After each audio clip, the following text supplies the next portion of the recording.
হত্যা মামলা থেকে দায়মুক্তি দিতে ঘুষ লেনদেনের অভিযোগে দায়ের করা মামলায় বিএনপির ভারপ্রাপ্ত চেয়ারম্যান তারেক রহমান সহ ৮ জনকে বেকসুর খালাস দিয়েছেন আদালত। বৃহস্পতিবার সকালে ঢাকার বিশেষ জজ আদালত ৩ এই রায় ঘোষণা করেন। এর ফলে বিচারিক আদালতে তারেক রহমানের বিরুদ্ধে আর কোনো মামলা বাকি থাকল না। বিএনপির আইনজীবীরা জানিয়েছেন, এখন দেশে ফিরে রাজনীতি করতে আর তার কোনো আইনি বাধা নেই। মামলার অভিযোগপত্র অনুযায়ী বসুন্ধরা গ্রুপের পরিচালক ইঞ্জিনিয়ার সাব্বির হত্যা মামলার আসামি সাফিয়াত সোবহান সানভীরকে দায়মুক্তি দিতে ২১ কোটি টাকা ঘুষ নেওয়ার অভিযোগ ওঠে। দুর্নীতি দমন কমিশন দুদক এ ঘটনায় মামলা করেছিল।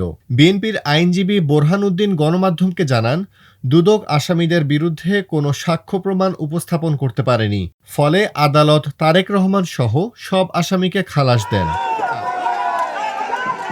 এই রায়ের মাধ্যমে তারেক রহমানের বিরুদ্ধে বিচারিক আদালতে আর কোনো মামলা থাকল না।